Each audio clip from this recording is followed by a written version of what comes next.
Hello and welcome to Airheads, a not-so-serious look at the serious business of royal rumours, gossip and gowns. I'm Tom. And I'm Maeve. And very excitingly, we're just back from the reopened Violet Bakery. I feel like we've been to Violet Bakery so many times that we keep talking about it on this podcast. But Violet Bakery was closed for like 5 months in the lockdown and finally reopened. And when we went back, Claire Patak was even there. She is the woman that owns the bakery. She is the woman that made Prince Harry and Meghan Markle's wedding cake. She is amazing. I was starstruck. It was so exciting to see her. Like you said, it was a real celeb moment. They've renovated the bakery, so it's got, I felt like it was way more of like a California feel with new windows and doors, and it was all very open. It was lovely. I felt like the staff were being told to be more friendly. So that was nice. I even wore the same shirt, I don't know if you noticed, the same shirt that I wore to Meghan Markle's second wedding. We will talk more about this later, but first we have got to talk about Prince Harry's little mic drop moment this week. Boom. Carefully timed for after we'd finished last week's episode. I know, because we were so annoyed about all this talk about when are they going to pay back the renovations for Frogmore Cottage money. Yeah. And it was like he got up and said, fuck this, I'm going to do it right now. And just before we start, we don't think any taxpayer funds should be used to fund the royals' lifestyles. No way. Whether it's Charles, the Cambridges, the Sussexes, whoever, they can clearly afford to cover these costs privately without relying on money from the sovereign grant. Yeah. And the problem with this is that Harry and Meghan have been singled out of the whole family to pay back this money, and the obsession with Harry and Meghan and this £2.4 million being spent on refurbishing Frogmore Cottage is clearly rooted in hatred and racism. How dare this black woman spend that kind of money and live in a nice house and all of that bullshit. We felt that Harry and Meghan shouldn't have had to repay this money at all.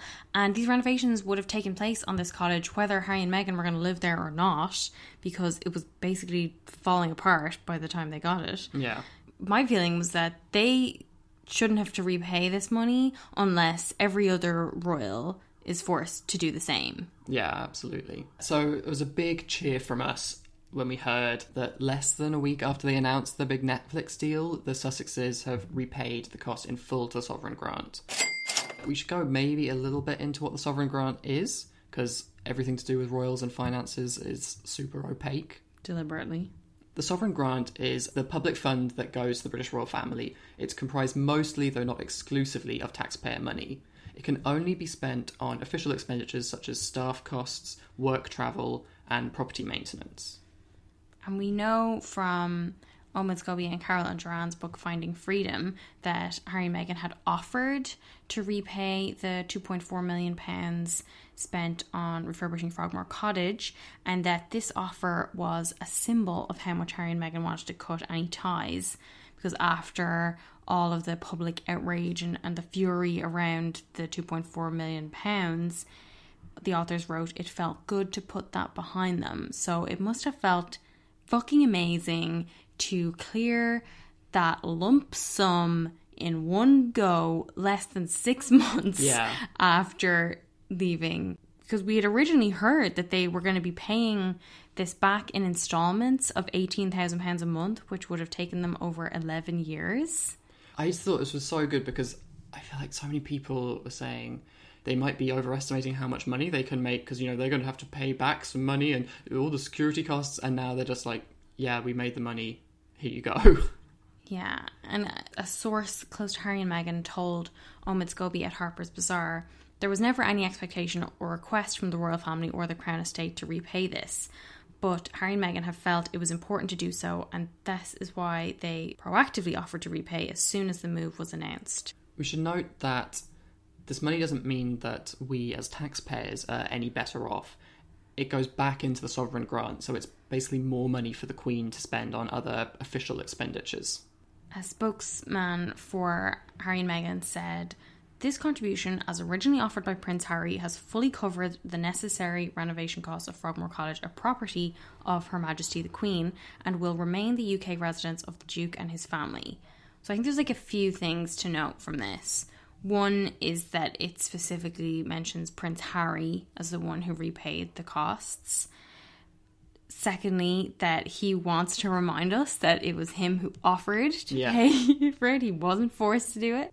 Thirdly, it's emphasising that this will remain their base in the UK. They're not giving it up, and they do plan on coming back and using it.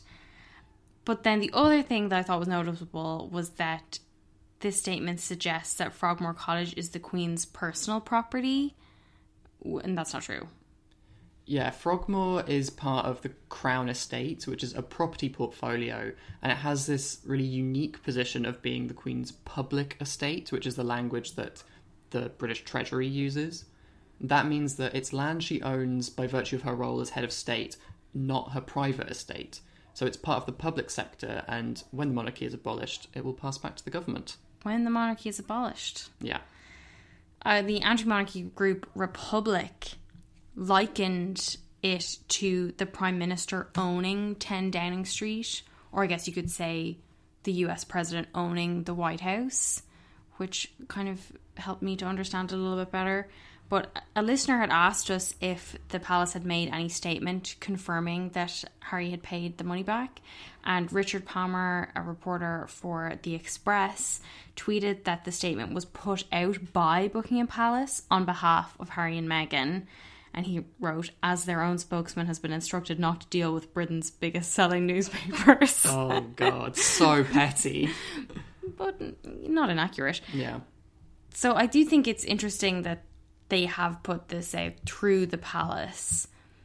Yeah. And one other thing was that some of you were very, very angry with us last week for wondering whether Harry and Meghan may be getting some pocket money privately from Prince Charles.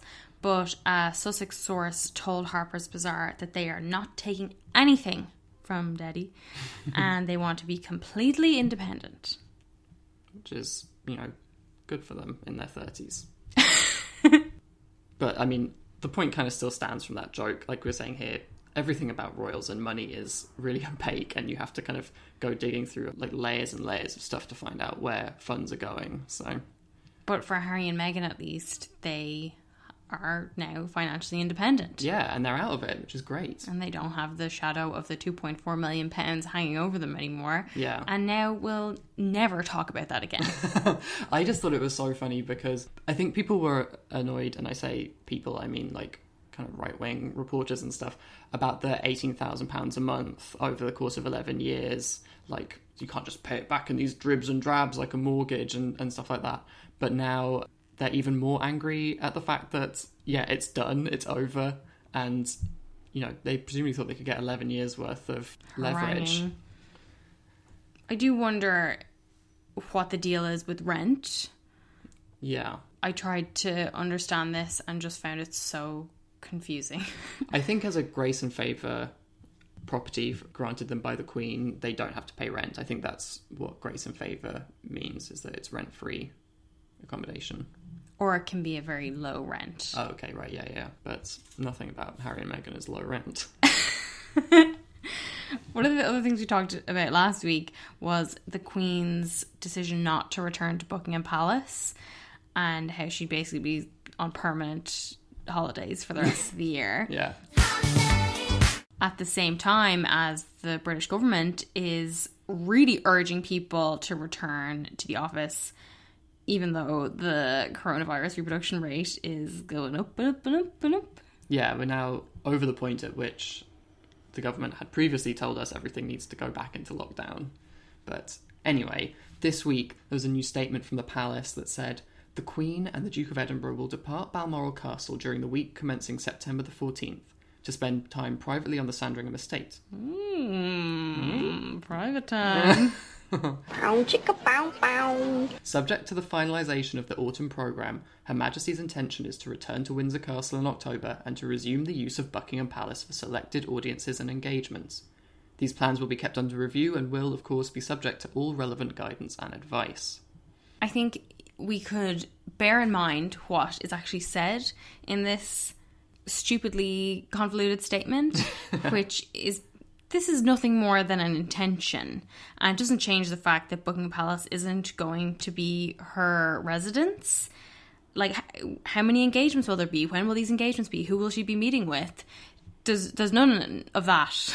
And there's nothing in the royal diary going forward for anybody at all. But they haven't, forever. Yeah, they haven't put even a single thing in for the Queen as an example of something she might do in Buckingham Palace. That being said, this story was on, I think, almost all of the national newspaper front pages this week, with the kind of headlines like, oh, the Queen's going back to the office. Yeah. I guess, like we said last week, it was pretty mad for her to be not going back to the office at a time when the government was telling everyone to get back on the train. But this is so disingenuous. Yeah. Because it does the kind of double duty in that, you know, we get this incredibly inspiring image of the Queen, like, working herself down to the bone. She's just so committed to service.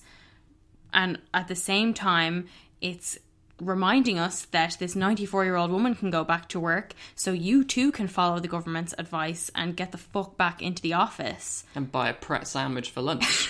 Stop sitting around at home. Yeah. Which doesn't change the fact that the environment isn't safe to do so. But if you look at the Telegraph, which is one of the most reliably pro-monarchy papers, I'd say, in the UK, they reported it with the headline, Queen heading back to the office at Buckingham Palace for first time since March, which I would argue is actively saying that she has a specific event in mind. Like, that's saying that this is something she is going to do. And it gives no hint of the fact that this is an intention based on a programme which hasn't even been finalised yet. I feel like in the newspapers that are more sympathetic to the monarchy, like the Telegraph, the line that they take is pretty much as close to what the palace wants as it gets. Yeah. And I was really interested in Camilla Tominey, the royal reporter for the Telegraph. In her newsletter this week, she talked all about the Queen going back to work. And she wrote, the fact a press release was even issued speaks volumes about how crucial it is to the palace that the public perceives the Queen to be keeping calm and carrying on. I want to know how much she's getting paid just for keeping calm. I would rather perceive her to be earning her fucking keep. But that she's suggesting that the Queen wants everyone to know that she is maybe sometime going back to work eventually. So she could go into Buckingham Palace and just go and sit in a room on her own for an hour, twiddle her thumbs and say she had a meeting. And she still gets the credit for going back to the office. And Camilla Tominey then goes on to say that, like, basically anybody the Queen wants to meet would come to Windsor Castle to meet her. There's not really any reason for her to go back. But that the royal powers that be would prefer such meetings to take place in London indicates a strong desire to return to business as usual. I suspect that this is coming straight from the very top, since the Queen, like the rest of us, seems to be itching to get back to normal. This really pissed me off. It is totally ignoring the fact that it's increasingly likely that we're being told to return to this pre-pandemic life of going into the office while the virus is still very much present. In fact, the cases are increasing. And, you know, it's fine for the Queen to be able to get back to normal when she's been living in a total bubble. She never has to leave the bubble. And there's no need for her to actually go into the office anyway, because, like she says, anyone will just go and see her. They'll come to her in Windsor. It just seemed to me like it was feeding this narrative of the hardworking, resilient Queen who's doing everything she can to bring the country back to, you know, its glory or whatever. I mean, there's even just a small thing that annoyed me. Camilla Tominey said, it will surely help to attract more visitors to the Royal Mews and the Queen's Galleries as well if the Royal Standard is once again seen to be flying in London. Now, this is the flag that flies when the Queen is in residence somewhere, so it's not going to be flying on Buckingham Palace because she's not in residence there. They could apparently fly it when she's having a meeting in there if they really want to. But even so, it's not like this is going to be permanently flying there, drawing tourists from across the globe like a tractor beam, like moths to a flame. So I guess what we're saying here is that this like rigorous espousing of the party line isn't actually grounded in any of the reality as far as we can see. And this is something we see time and time again with the royals, where they tell us they're thinking about doing something and we're meant to applaud them and throw more money at them because they had a thought to do something and they haven't even done it. Yeah, absolutely. I did think it was interesting that even Camilla Tominey couldn't get away with glossing over this week's protests by staff at Windsor Castle. She mentions the need to claw back some of the estimated £30 million lost by the Royal Collection Trust as a result of the pandemic, with 200 employees facing compulsory redundancy and a rumoured 600 jobs under threat. Some workers staged a silent protest outside Windsor Castle yesterday demanding loyalty. All staff are facing a 7% cut to their non-contributory pension. I mean, that's just a bad look for the Queen, for absolutely. the monarchy. The Daily Mail reported that Mark Page, an industrial officer at the Public and Commercial Services Union, which represents these workers, said loyal staff members should not be facing threats like this. Even acknowledging the pandemic, vulnerable staff believe the royal household has enough assets to ride out the financial storm, having had record numbers of ticket sales and retail sales in recent years. Profits directly attributed to the very department the royal household is now penalising. It's such fucking bullshit. And as well, we know that she has a cheque for £2 million lying around. So there is no need for this. Meanwhile, it was back to school week for the Cambridge kids, Prince George and Princess Charlotte. Though to our surprise, there were no new photos, and very little fanfare around this. The only confirmation we got that they had even gone back was an offhand comment Prince William made at an event in Belfast. So the Telegraph reported that he laughed with a police officer as he told her, "I think every parent is breathing a sigh of relief that school has started again. 5 months. It's been wonderful, but it's been a long 5 months." I'm wondering, like, why do you think they played this down? Because I was sure, even if we didn't get pictures, we'd get a really flowery piece in one of the tabloids talking about how brilliant Kate and Will are that their kids go to school, or something really blowing smoke up their arse for this. Well, initially I was just really surprised, like you said, about the lack of photos. I felt sure there was going to be one. And there are all these rumours going around about why there were no photos. There was one that was like the new COVID-19 protocols around the drop-off at St Thomas's means that you're not allowed to take photos. That's bullshit. It was just last month, I think, that Kate and Will went to that care home and they had pictures taken there when the patient's own family members weren't even allowed in to visit them. Yeah. So I really don't get that. The rules don't apply for them. And another thing was that it was royal tradition to only do the first day of school. So that's why we got Charlotte's last year, because it was her first time going to primary school. But again, this is like an unprecedented time. I would have thought that you don't need to apply those same measures, right? Yeah, like royal tradition goes out the window when we're in the current kind of circumstances. It's just so weird because a big part of the royals' job is to support the government, and they could have done that by having a photo of them taking the kids to school. Like, taking kids or sending kids back to school has been such a controversial topic all summer.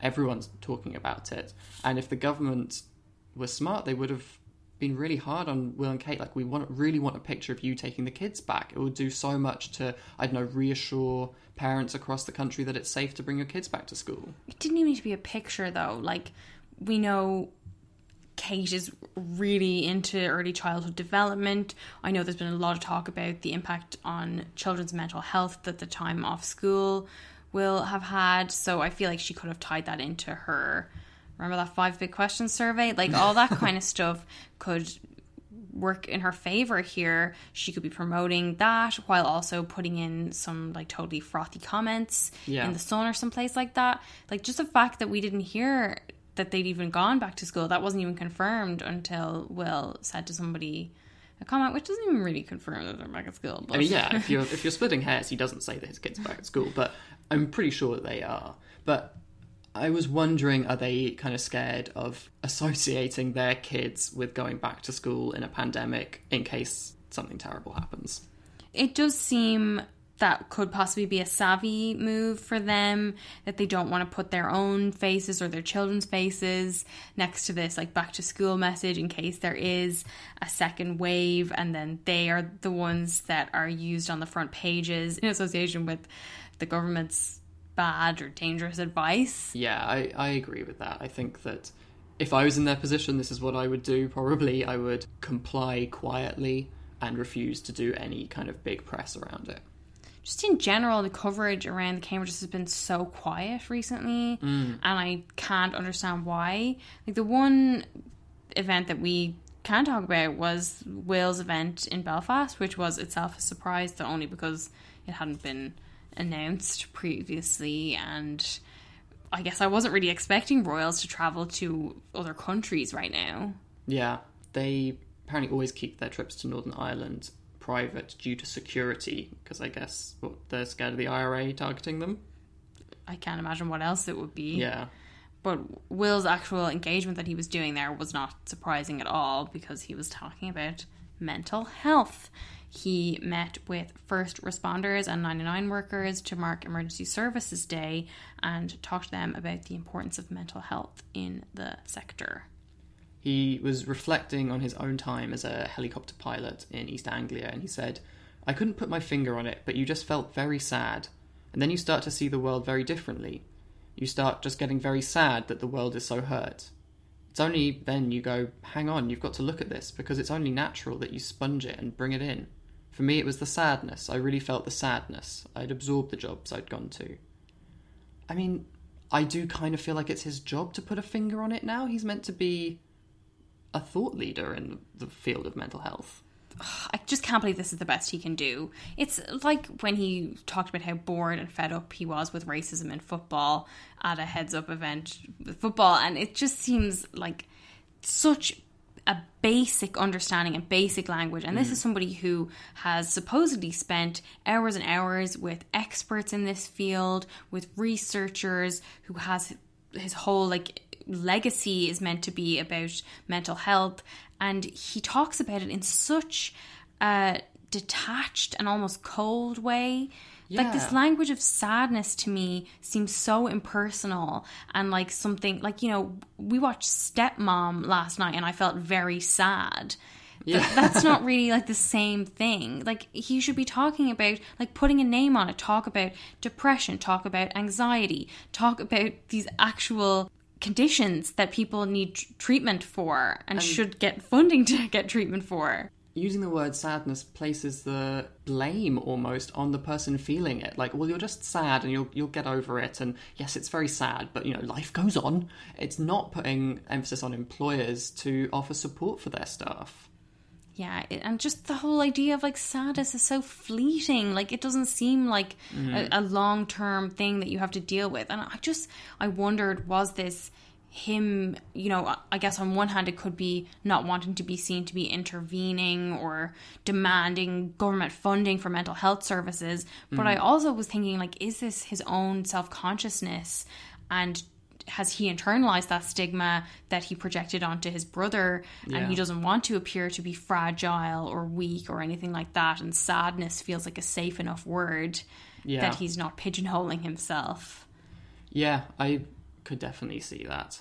If he's feeling like he can't be too controversial because of his position as a royal in this, then choose another field, because you need to get specific when you talk about mental health, and you need to be doing better than this. And there's no point in him being this kind of mental health advocate if the best he can do is talk about sadness. A highlight for me, though, was when he met Tara, a 5-month-old red setter who was being trained as a therapy dog to help people with PTSD.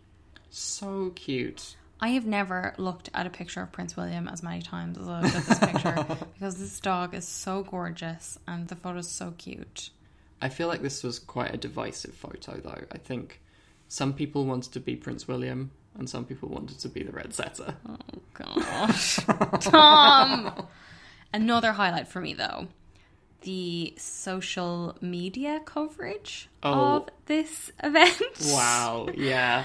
So on Instagram, Kensington Royal shared a Reels montage of Will's day, which I watched at first without the sound on and just thought, oh, boring. And then I noticed that it was soundtracked by Harry Styles' Watermelon Sugar. Watermelon Sugar, which at this point is out, and everyone's kind of figured out what it's about. The joys of, mutually appreciated oral pleasure. Is that what it's about? Is it? I don't know. That's what everyone's saying. So funny. What is going on here, Tom? I assume Digital Dave is trying to connect with the youth. And I feel like maybe this is something that could have worked when he was with the Sussexes. But this was such a bad choice, I think. It really backfired because the song is about oral sex. And all the top comments on the post are people criticising the use of this song and saying it's unprofessional and too saucy. Oh my God. I mean, the comments to me are absolutely hysterical because it just gives you an insight into the kind of people who are so devoted to the royal family that they will be personally offended by Watermelon Sugar. Listening to Watermelon Sugar while looking at Will's head. It's so ridiculous. But I can't understand it because, I guess they just want them to use the, Bruce Springsteen or, Bon Jovi songs all the oldies because I guess that is who the Cambridge's fan base are. And it really shows up that whole thing of, young people, Cambridge is drawing young people. And it's no, they fucking don't. They draw people who are going to be saying, oh, this is very unprofessional. They're probably the same people who are like, Prince William is just the most handsome man in all of Christendom. But as soon as you get to think about him performing Cunnilingus, that's drawing the line.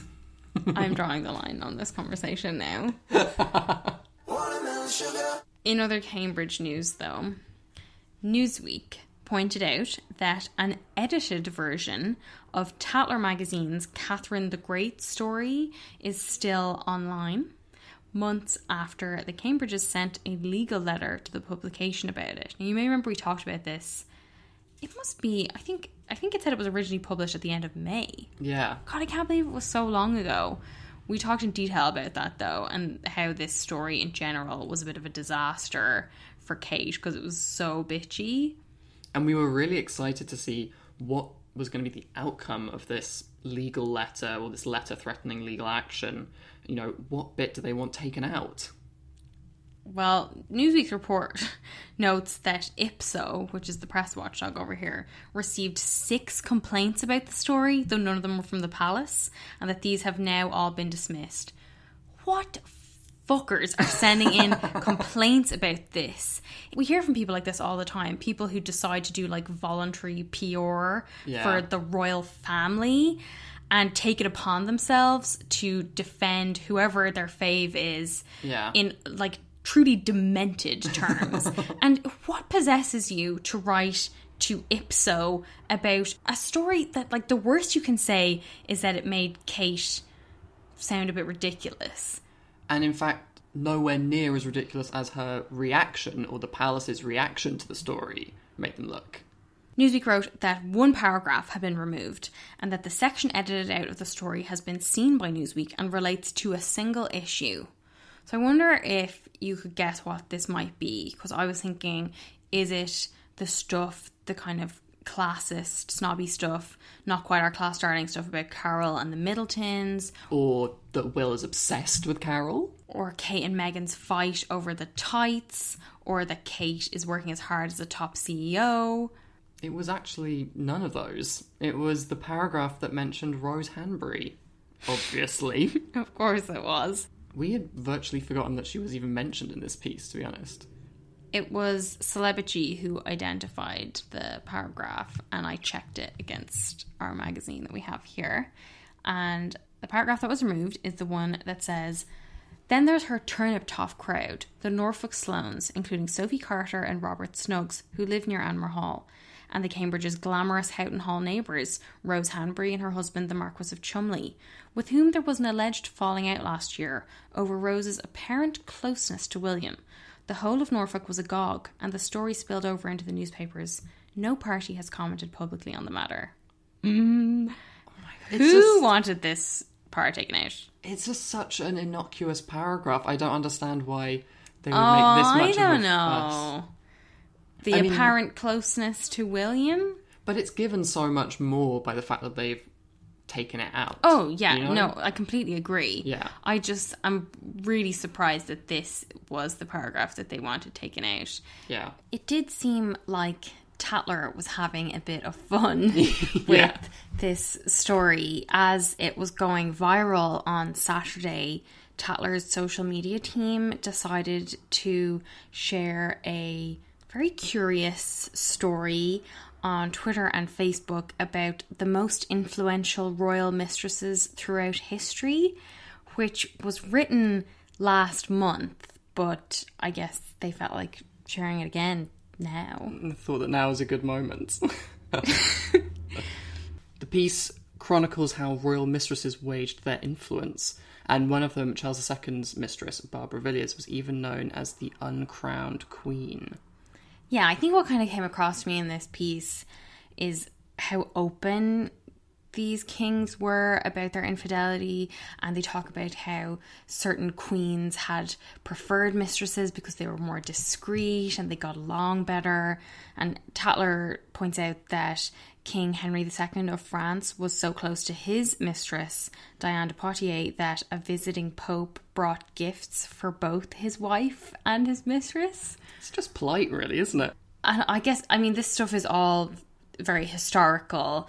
They bill it as a royal history lesson, you know. There's nothing even about Charles and Camilla other than the mention that Camilla is the great-granddaughter of one of these women and that she's going out with Charles. But there's very little, you know, there's obviously nothing about Prince William in here. Yeah. But it's, you know, as if we needed another reminder that monarchs, the kings, have always cheated. Yeah, it's not exactly out of character, and it is a part of royal behaviour. I did just find this tweet so funny, though. Like, it seemed to me to, I mean, I guess in one sense capitalising on the trending topics, but also maybe, possibly, potentially trolling Kate and Will. Yeah, that's how I read it, definitely. Very funny. A wise rose. One thing that we did get confirmed, though, this week, is that Andrew was in Balmoral. Yeah, we talked on last week's episode about the Sun reporting that Andrew had been to visit with the Queen for crisis talks about the Jeffrey Epstein scandal. And now we've got a little bit of photographic proof. This hilarious photo, which I think was on the front page of the Daily Mail this week. I think I remember us laughing at it during the time. But the Mail, anyway, published these photos online. You know, you might enjoy looking at them. They're very amusing. Andrew driving a Range Rover 10 miles from Balmoral on his way, reportedly, to join Princess Anne at a grouse shoot. Give it up, guys. These poor birds. I was kind of surprised we didn't get a picture of him with the Queen, to be honest. Yeah.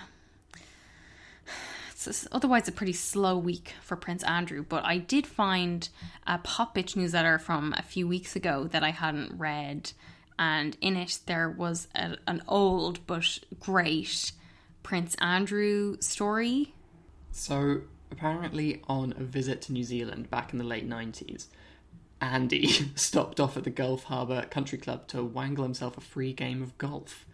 Unfortunately, it didn't go too well for him as he was soundly thrashed by one of the local teens playing there. Rather than graciously accept defeat to the youngster, Andy went on a tear in the clubhouse where he told the gathered members that theirs was the worst designed course he'd ever played in his life. At first, the bigwigs laughed nervously, thinking he was just being jovial, but their smiles soon turned to frowns as his speech went on, criticising everything from the greens and positions of the pins to the design of the course, even blaming the offshore wind at one point, saying that the course designers should have borne that in mind. Oh my god. Such a brilliant story, and the last line is a killer. Still, at least there's some proof that he doesn't always enjoy the company of teenagers. Oh my god, I love Pop Bitch. But I was able to picture this so clearly. Oh, yeah. He's just insufferable. Every story we hear about him follows these kind of lines. It's absolutely incredible. Let's move on to our quote of the week. So we have 2. The first one came from a Vogue interview with the aforementioned Claire Patak of Violet Bakery, in which she gave some details about her relationship with Meghan. She revealed that she had sent Meghan a review copy of her first cookbook after hearing about the TIG 5 years ago, I think, and that Meghan had sent her back a load of questions about it, and the questions were so refreshing because she clearly really understood food, of course. She's a foodie. Foodie Meghan. And that Claire Patak was invited to Kensington Palace to bring some cakes in the lead up to Harry and Meghan's wedding, and she brought 6 whole cakes. She says she brought a rhubarb option, chocolate and salted caramel one. I had one of those today. It's delicious. Classic vanilla sponge, English fruit cake, and lemon and elderflower, which of course was the one it ended up being. And fruitcake has been served at royal weddings since Victoria and Albert got married, so she definitely felt like she needed to bring one, although she does note in the piece that her take on a British fruitcake is a bit lighter and cleaner than the tradition, because, yeah, I wouldn't be a big fan of British fruitcake. Meghan, though, asked if they could wait until later to taste them because Harry wasn't there, which is crazy. But she said when she did meet Harry at another time, he said to her, "Thank goodness we're not having fruitcake." I mean, I think it's disgusting. This is the first example of him breaching royal protocol. Has he no respect for tradition? He's snubbing the Queen. Oh, that was such a good story, I thought. Her cookbook, by the way, is really good. Yeah, very, very good. I'll definitely be buying her second one, in which she says she will include a recipe for the lemon and elderflower cake. In case we don't feel like walking 15 minutes to her bakery. So the second quote that we have is from Meghan's Zoom call with 3 SmartWorks clients to mark the anniversary of the Smart Set collection. I thought this quote she gave was, I could see it on a tile on the TIG's Instagram immediately. People can say that so much of SmartWorks is about the clothes themselves, but it's really not. All of that stuff is the exterior, but it's what it does for you on the inside that ends up being the best accessory. It's the confidence, is what is built within. That is the piece that you walk out of the room with and walk into the interview with. So perfect. Confidence is the best accessory. Yeah. Meghan Markle. Even better than Gloria Steinem's bracelets. What about fit for a queen, Tom? Who's it going to be this week? Well, it might not come as a surprise to anybody, but I'm going to go with Camilla, because once again, she has proved herself a royal revolutionary. She's a game changer, a trendsetter, and frankly, a lifesaver. That's hyperbole. If I've ever heard it. Well, you might remember that she was the first of the royals to do an appearance in a cloth face mask, a reusable one, at the National Gallery back in July. And she then graciously kept quiet when everyone lost their shit over Kate wearing a mask a few weeks later. But she's now taken it to the next level, referencing popular trends in service and retail industries. She wore a transparent face shield when she visited the Medical Detection Dogs Training Centre in Milton Keynes on Wednesday, which is 100% our kind of royal event. So this was obviously a show of solidarity across class divides, but... You can't say that with a straight face about a member of the royal family. No, I can't. But what I can say is that she showed a great deal of consideration for her hosts, the dogs. Because I've read an article about how dogs get quite stressed when they see lots of people wearing face masks that cover their expressions, because dogs use our expressions to gauge our mood. And she decided not to do that. She decided to keep them relaxed, and that is pretty important because these dogs are learning how to detect COVID-19, so they need all the rest and relaxation they can get. Well, Tom, I'm sorry to rain coronavirus droplets all over your parade, but the CDC does not recommend the use of face shields as a substitute for cloth masks, because they are not as safe. So you're meant to wear your bloody cloth mask under your face shield if you're going to wear a face shield. Yeah. They were all flying out under the face shield. She had it so high up on her head, like a headband. She did get people commenting online saying that she needs to wear it lower down. It didn't cover her mouth. I am wondering what she was doing wearing a Fitbit. Yeah, that was a bit of a surprising addition to the outfit. She's gone like hardcore into fitness doing her silver swans on Yeah, Zoom. that's great. Well done, Camilla. Are you telling me she was wearing a Bottega Veneta handbag? Well, I'm not telling you. Vanity Fair is telling you. That is so trendy of Camilla. What is she doing with... It's the perfect thing to offset her kind of Star Trek inspired look. And face shield. Yeah. I did want to give a special mention to British Vogue's cover star, Emma Corrin, who will be playing Princess Diana in season 4 of The Crown. She is featured in this month's issue of the magazine in a shoot that is all inspired by Diana. She has her hair done by Diana stylist Sam McKnight in a very kind of 80s sort of swoosh. My magazine unfortunately hasn't arrived yet, even though it's already in the shops. Very annoying. Subscriptions. But maybe we'll talk about it more next week. But the pictures so far are amazing. Well, what about our first in line? I think it's got to be Prince Harry again, because he paid that 2.4 million back, and with a quickness about it. Yeah. I was interested in a piece Victoria Murphy wrote for Town and Country about why this is such a significant step for the Sussexes, and she kind of refers to what they had written on their Sussex Royal website about controlling their own media relations policy. And she writes, central to their desire for the future was to live a more independent life as a family by removing the supposed public interest justification for media intrusion into their lives. Seething at what they saw as unfair criticism and intrusion, their view was clear: shut down public funding and remove the right to control or criticise. Which is definitely what they've done with this move. Although I'm sure people will find something to complain about. Well, the latest thing that I've seen is that people want the Queen to strip Harry and Meghan of their titles. Now, as I've said before, I think Harry and Meghan should just renounce their titles and cut all ties. Yeah, they clearly don't need them. And also, all those people appealing to the Queen, apparently, I didn't know this, but the Queen can't take away their titles. It's only the government. Yeah, now random pensioners are writing to their MPs.